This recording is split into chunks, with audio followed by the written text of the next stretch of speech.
Bismillahirrahmanirrahim. Assalamualaikum warahmatullahi wabarakatuh. Selamat pagi dan salam sejahtera buat kita semua. Yang terhormat Ibu Kepala SD Impres Bukadidia, Ibu Sumarni SPD.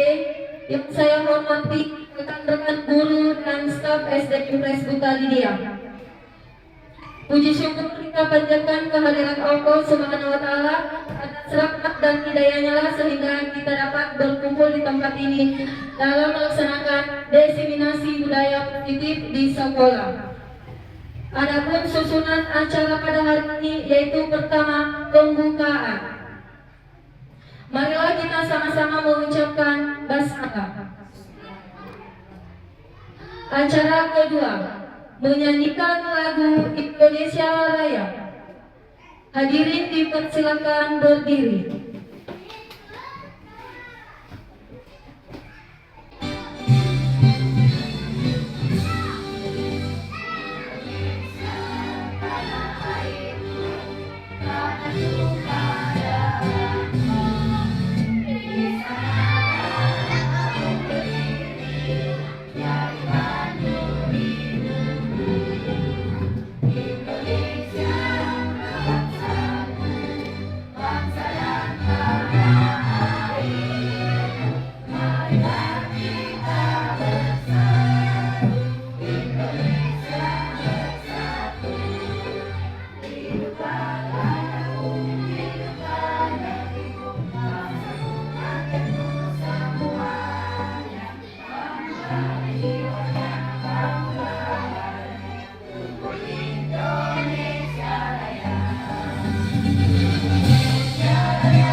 Hadirin dipersilakan duduk.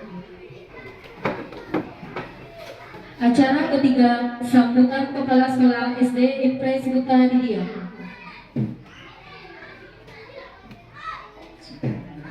Assalamualaikum warahmatullahi wabarakatuh. Alhamdulillah kita berkat pada Sang Pencipta karena pada hari ini kita diberikan kesempatan, kesehatan untuk melaksanakan satu kegiatan yang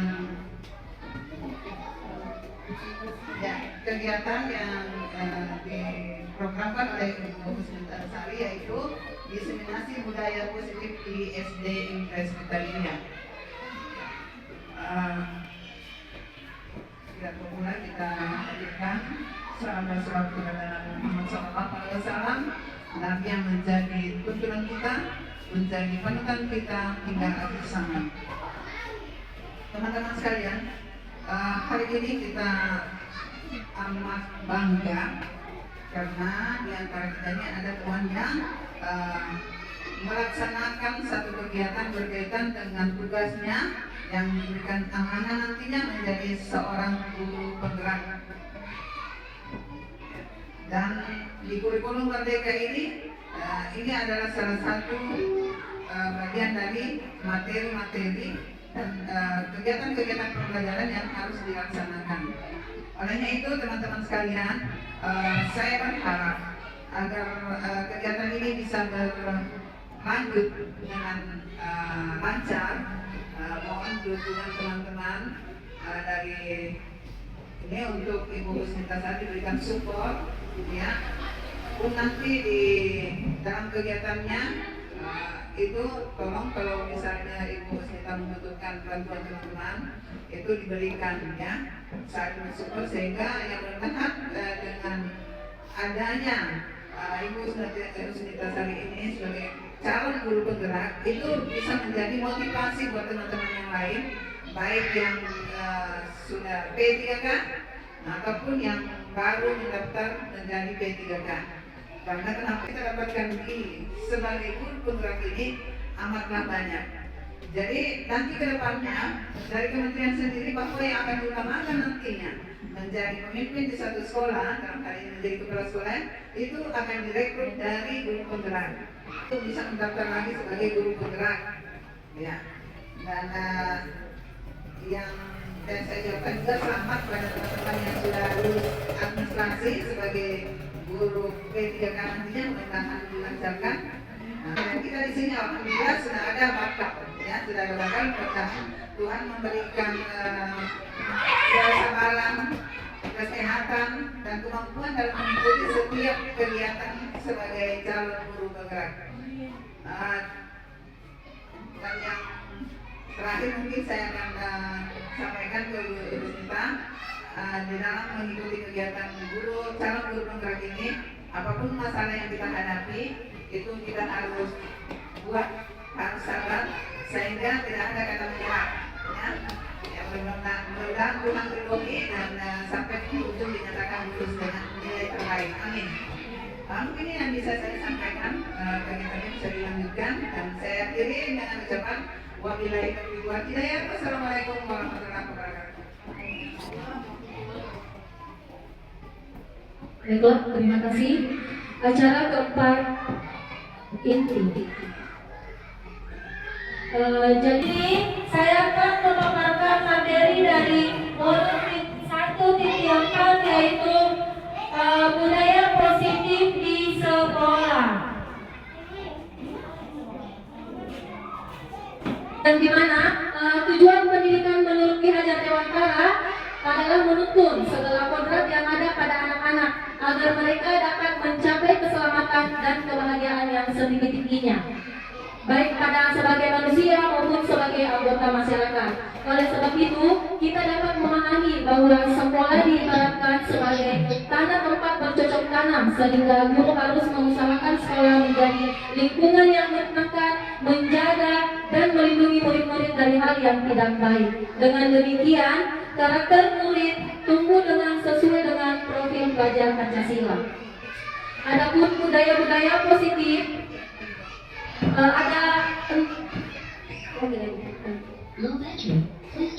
adapun budaya positif yang pertama yaitu disiplin positif dengan nilai-nilai kebijakan, dan yang kedua teori motivasi perilaku manusia, hukuman dan penghargaan, ketiga keyakinan kelas, dan keempat 5 posisi kontrol, dan yang kelima segitiga restitusi. Baiklah, di sini disiplin positif. Ada yang tahu sebelumnya apa itu disiplin positif?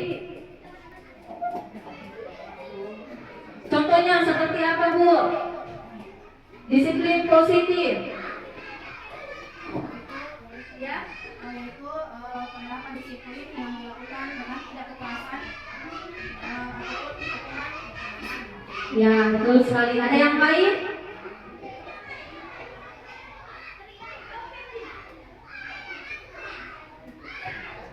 Baiklah. Terima kasih jawabannya. Jadi disiplin positif adalah suatu cara menerapkan disiplin di lingkungan sekolah tanpa ada kekerasan dan ancaman, yang dalam praktiknya melibatkan komunikasi tentang perilaku yang efektif antara guru dan peserta didik.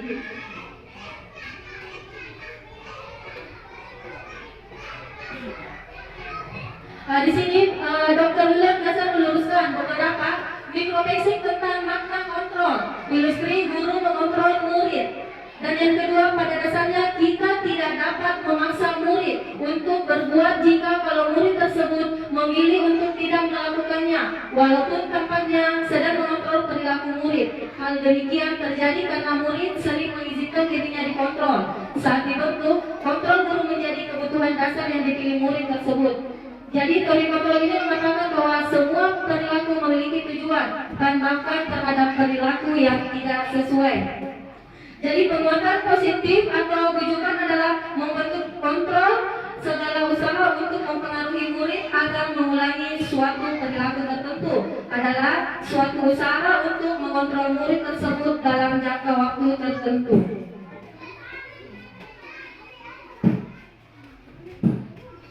Jadi menurut Steve R. Cover, yaitu mengatakan bahwa bila ingin membuat kemajuan perlahan sedikit-sedikit ubahlah sikap atau perilaku Anda. Di sini kemajuan perlahan yaitu ubahlah sikap atau perilaku Anda. Namun bila kita ingin memperbaiki cara-cara utama kita, maka kita perlu mengubah kerangka acuan kita. Ubahlah bagaimana Anda melihat dunia, bagaimana Anda berpikir tentang manusia. Ubahlah paradigma Anda, skema pengalaman dan penjelasan aspek-aspek tertentu tentang realitas.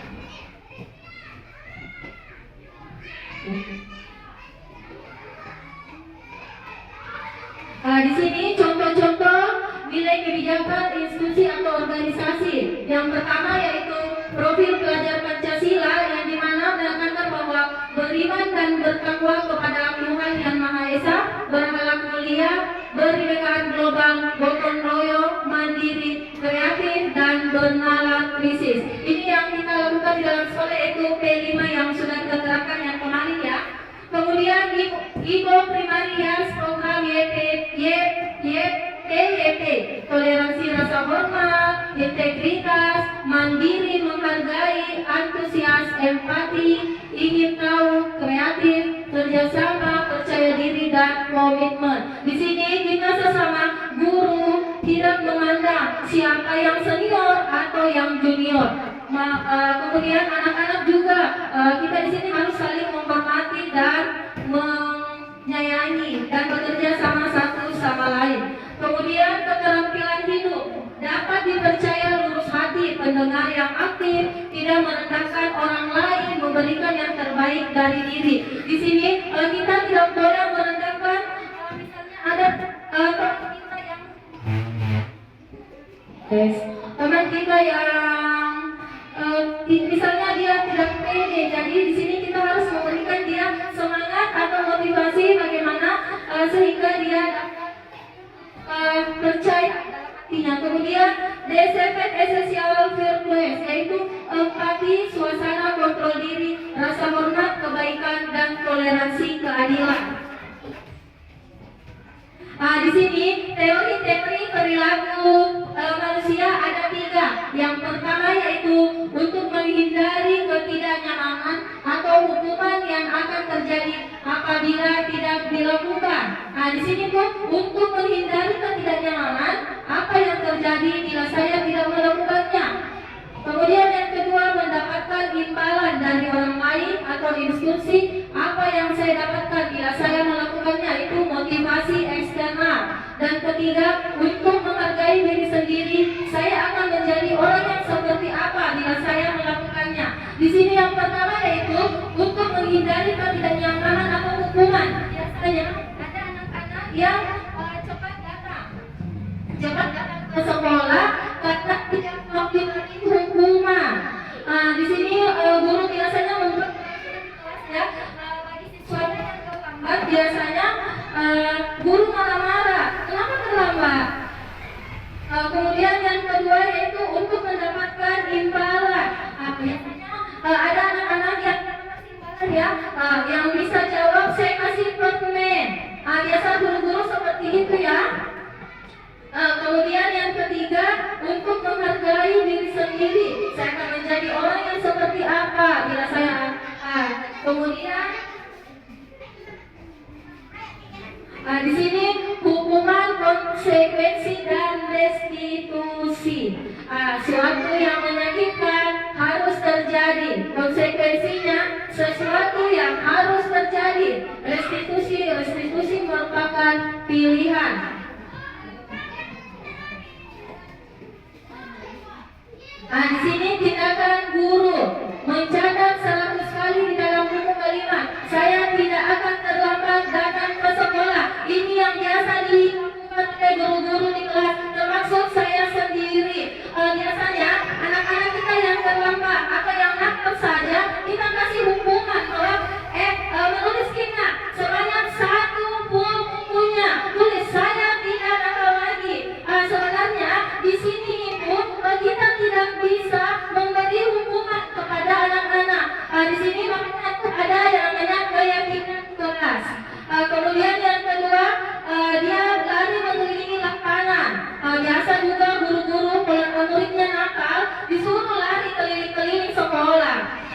sudah tidak bisa diterapkan di sekolah ini.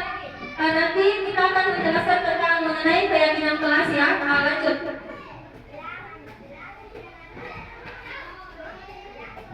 Di sini dihukum oleh penghargaan Alfred Poster Request pada tahun 1993. Penghargaan tidak efektif.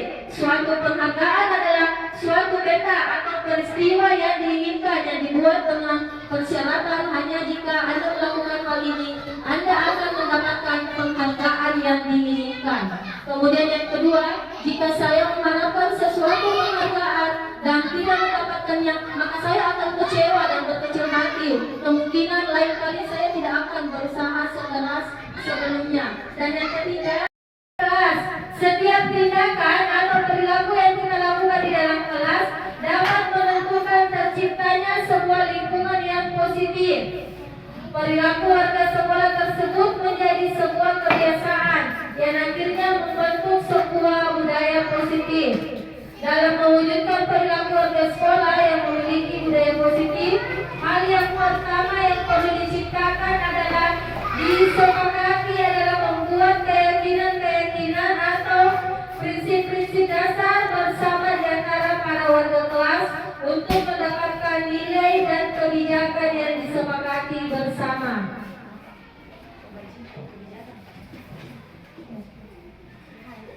Mengapa kita memiliki peraturan atau penggunaan helm pada saat mengendarai roda 2 motor? Kenapa kira-kira? Untuk keselamatan. Ya, benar sekali. Untuk menjaga keselamatan. Apabila kita mengendarai motor, terus kita tidak menggunakan helm, nanti ketika kita jatuh yang terbentur adalah yang pertama kepala kita. Jadi biasanya kalau kepala yang terbentur itu tidak selamat ya. Tidak selamanya Bu.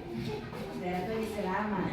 Kemudian yang kedua, mengapa kita memiliki peraturan tentang penggunaan masker dan mencuci tangan? Yang kemarin ini kita kemana-mana pakai masker dan mencuci tangan ya sebelum melakukan aktivitas. Kenapa kira-kira? Untuk kebersihan dan kesehatan. Ya, untuk menjaga kesehatan dan keselamatan kita agar terhindar dari kuman. Selanjutnya,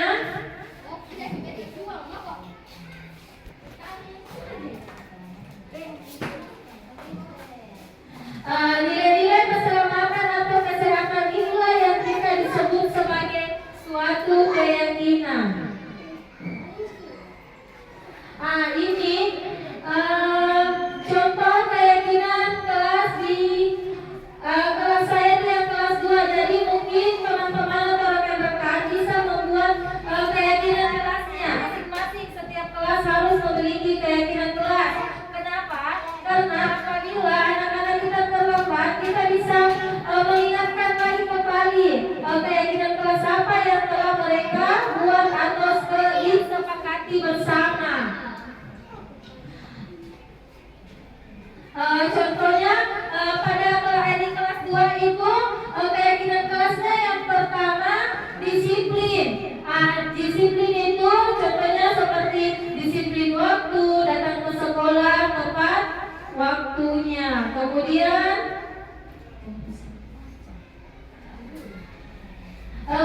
saling menyayangi dan saling menghormati. Ketiga, mandiri. Dan yang keempat, bergotong royong. Dan yang kelima, menjaga kebersihan kelasnya. Kemudian kebutuhan dasar manusia. Seluruh tindakan manusia memiliki tujuan tertentu. Semua yang kita lakukan adalah usaha terbaik kita untuk mendapatkan apa yang kita inginkan. Sebetulnya saat itu kita sedang memenuhi satu atau lebih dari satu kebutuhan dasar kita. Di sini 5 kebutuhan dasar manusia.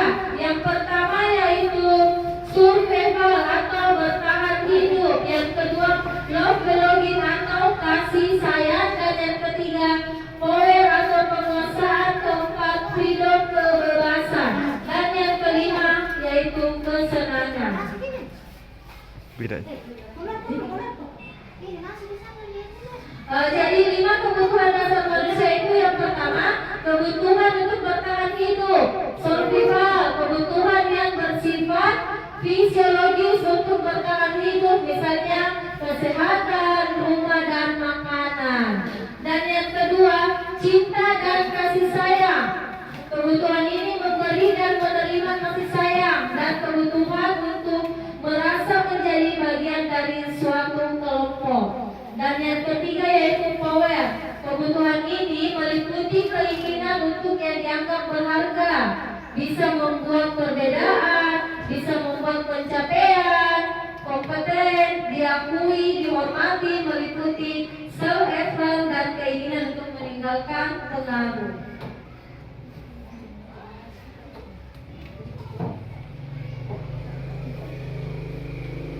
Di sini ada 5 posisi kontrol. Yang pertama yaitu menghukum, kedua membuat rasa bersalah, ketiga teman, dan keempat memantau, dan yang kelima manajer. Ini video dari 5 posisi kontrol. Silakan Ibu dengarkan dan simak baik-baik ya.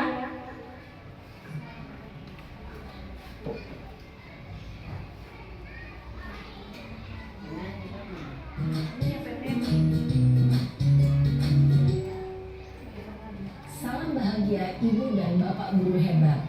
Dalam penerapan disiplin positif restitusi, salah satu program yang dikembangkan adalah 5 posisi kontrol. 5 posisi kontrol dalam restitusi adalah proses perjalanan seorang pendidik agar dapat mengenali dirinya. Pada video kali ini, kita akan membahas tentang 5 posisi kontrol yang dikembangkan oleh Diane Dawson dan contoh penerapannya.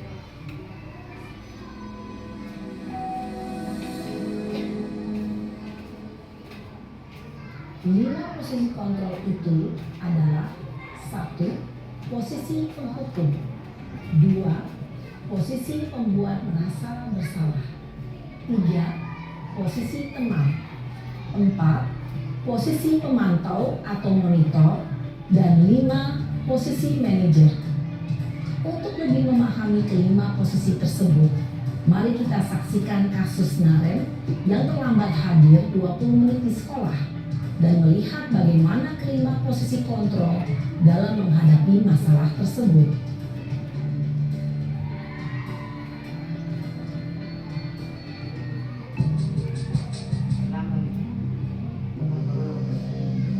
Ini contoh yang terlambat datang ke sekolah.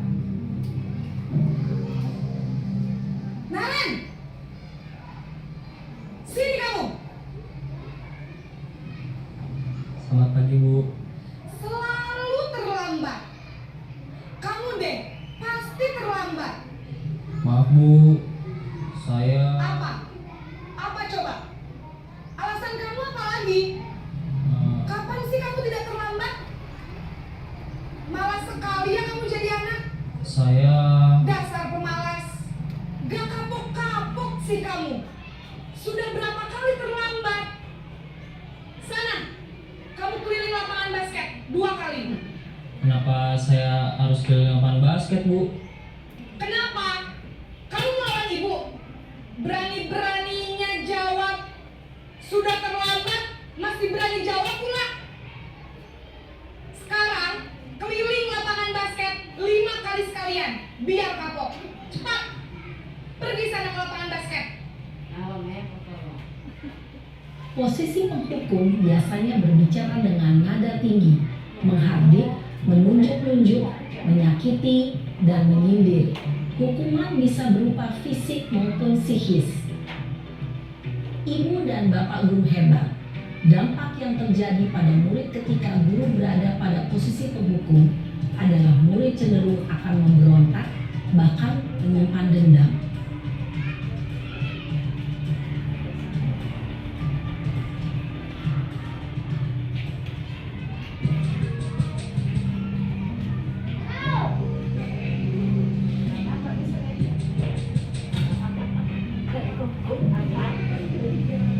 Naren,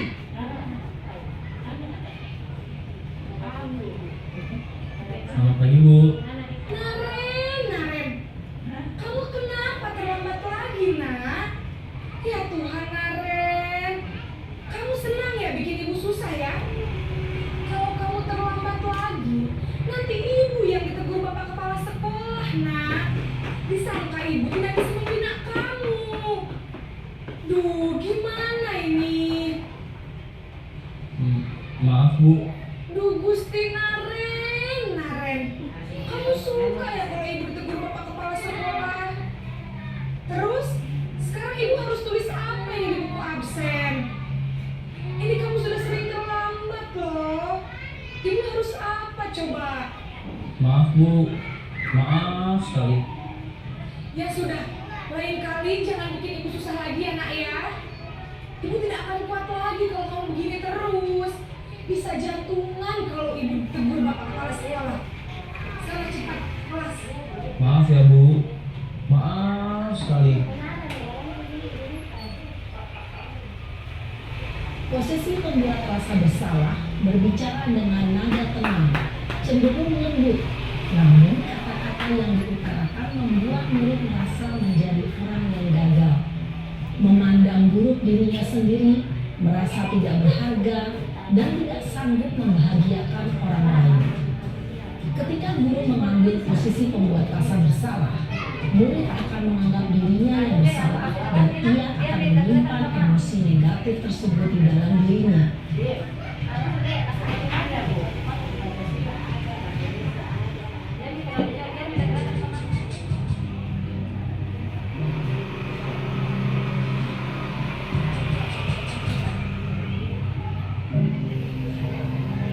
Naren!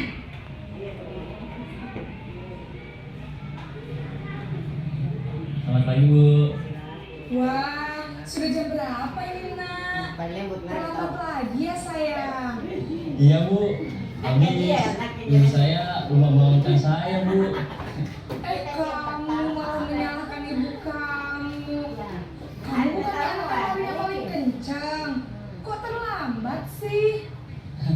Iya Bu. Saya memang terlambat bangun tadi. Jadi biarpun saya lari kencang, tetap gak kekejar Bu. Ya sudah sana. Nanti lain kali larinya lebih kencang lagi ya. Biar gak terlambat lagi. Bikin seneng ibu. Demi ibu. Bisa kan? Bisa lah Bu. Ya sudah sana masuk kelas. Ibu beresin urusan absen kamu. Kamu ini ada-ada saja. Dalam posisi teman, guru berbicara dengan nada suara ramah, akrab, cenderung bersenda gurau untuk menjaga suasana tetap santai. Murid akan merasa senang, aman, dan akrab dengan guru. Identitas yang tercipta adalah identitas sukses atau berhasil. Namun, perlu diingat, karena ini masih dorongan eksternal, maka ada faktor ketergantungan dari murid kepada orang tertentu. Di sini guru aksennya, sehingga di lain waktu murid bisa berperilaku baik, namun hanya kepada orang-orang tertentu saja.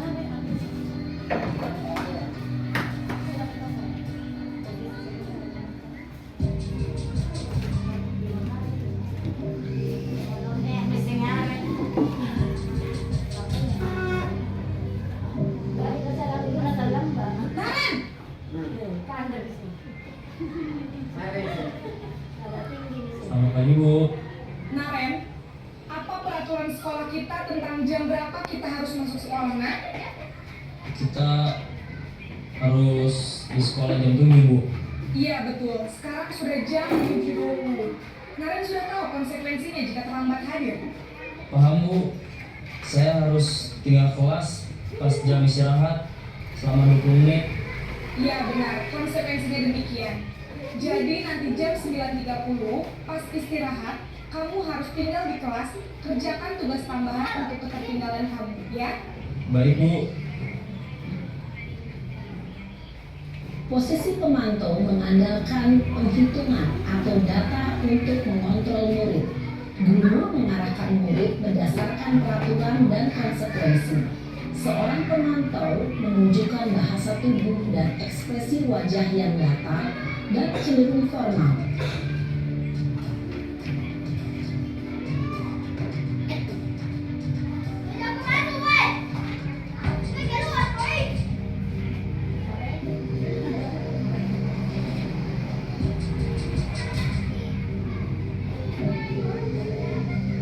Naren,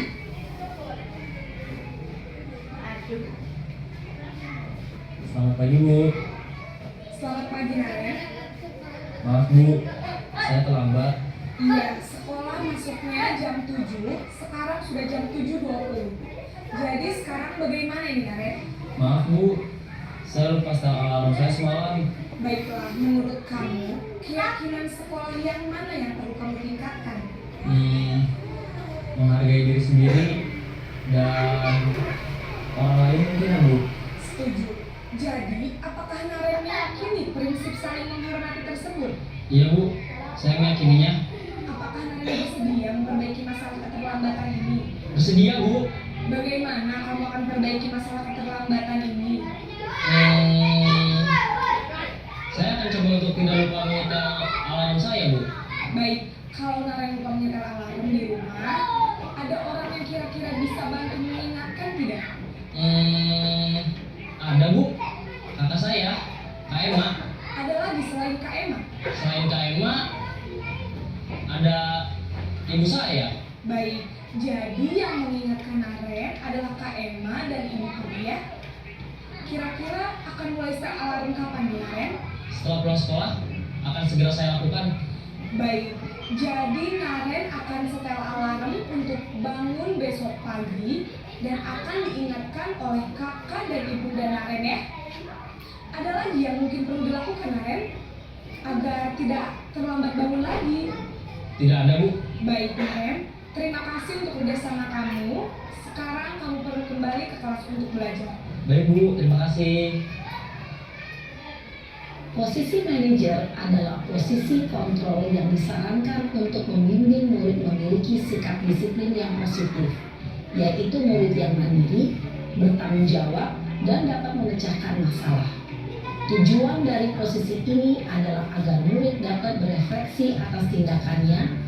Guru akan dengan tulus memberikan pertanyaan-pertanyaan bermakna, sehingga membuat murid dapat belajar dari kesalahannya dan mencari sebuah solusi untuk menyelesaikannya.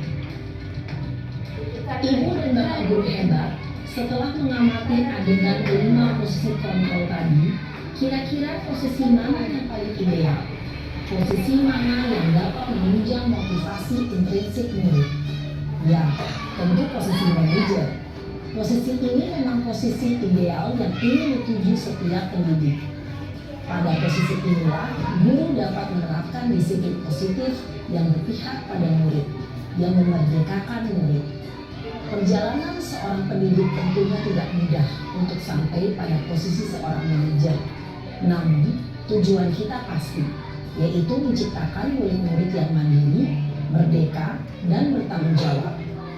Semoga penggambaran 5 posisi kontrol yang telah diperlihatkan ini dapat menjadi ajang refleksi bagi kita semua agar dapat terus mengasah dan menerapkan disiplin positif yang memerdekakan murid. Mari. Ya, itulah tadi contoh 5 posisi kontrol di kelas. Jadi kalau misalnya anak-anak melakukan kesalahan, nggak usah lagi bilang, lari keliling lapangan, menulis sampai 1 full buku. Sekarang yaitu segitiga restitusi. Jadi segitiga restitusi ini adalah proses menciptakan kondisi bagi murid untuk memperbaiki kesalahan mereka sehingga mereka bisa kembali pada kelompok mereka dengan karakter yang lebih kuat menurut dosen tahun 2004. Yang pertama tahapan restitusi ini yaitu menstabilkan identitas kita semua, akan melakukan hal yang terbaik yang bisa kita lakukan. Dan yang kedua, validasi tindakan. Yang salah, semua perilaku memiliki alasan. Dan yang ketiga, menanyakan keyakinan kelas sesuai yang dimiliki atau motivasi internal.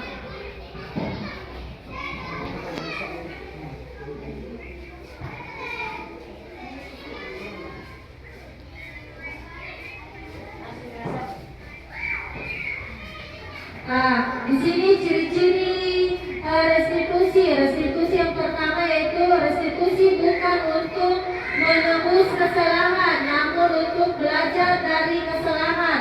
Yang kedua, restitusi memperbaiki hubungan. Ketiga, restitusi adalah tawaran bukan paksaan. Keempat, restitusi menuntut untuk melihat ke dalam diri. Selamat pagi Fatan. Pagi, Bu. Gimana kabarnya? Baik. Alhamdulillah baik. Sudah sarapan? Sudah. Sudah. Tadi waktu jam pelajaran Ibu lihat Fatan mengambil pensil temannya ya? Iya. Kenapa mengambil pensil temannya? Tidak dikasih pinjam. Tidak dikasih pinjam. Kenapa tidak bawa pensil?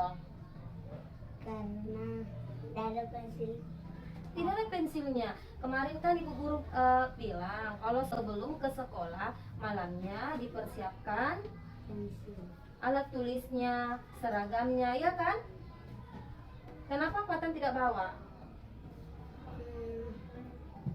Lupa ambil. Lupa ambilnya karena buru-buru ya, terlambat, takut terlambat ke sekolah. Jadi kalau malam itu jangan lupa alat tulisnya dan seragamnya disiapkan. Kemudian kalau mengambil punya teman itu perbuatan benar atau salah? Salah. Perbuatan salah. Ya benar. Jadi setiap manusia itu pernah melakukan kesalahan ya. Sama ibu guru juga pernah melakukan kesalahan yang sama seperti yang dilakukan oleh Fatan, telah mengambil pensil temannya. Di sini ibu tidak menyalahkan Fatan, cuma di sini kita sama-sama mencari solusi apa agar Fatan tidak mengambil barang temannya dan tidak melakukan kesalahannya lagi. Apakah Fatan masih ingat keyakinan kelas kita yang kemarin? Iya. Coba sebutkan keyakinan kelasnya apa saja. Disiplin. Disiplin, Saling menyayangi dan menghormati. saling menyayangi dan menghormati, Mandiri. mandiri. Apalagi? Apalagi? Bertanggung Bertanggung jawab. ya, bertanggung jawab. Apalagi? Jujur. Jujur. Tadi Fatan melanggar keyakinan kelas yang keberapa? Yang mana yang dilanggar? Tidak jujur. Tidak jujur. Kenapa tidak jujur? Kenapa tidak jujur? Fatan tidak jujur karena mengambil Pensil yang mana? mengambil barang temannya tanpa seizin temannya. Jadi solusinya bagaimana supaya Fatan tidak mengulangi kesalahannya lagi atau tidak lupa membawa pensilnya? Solusinya bagaimana? Bawa pensil. Membawa pensil. Jadi sebelum ke sekolah tasnya diperiksa dulu perlengkapan Yang lengkap. perlengkapannya yang lengkap yang dalam tasnya. Apa-apa saja yang perlu dibawa? Pensil. Pensilnya, apalagi? Penghapus. Penghapus, buku, dan alat tulis lainnya.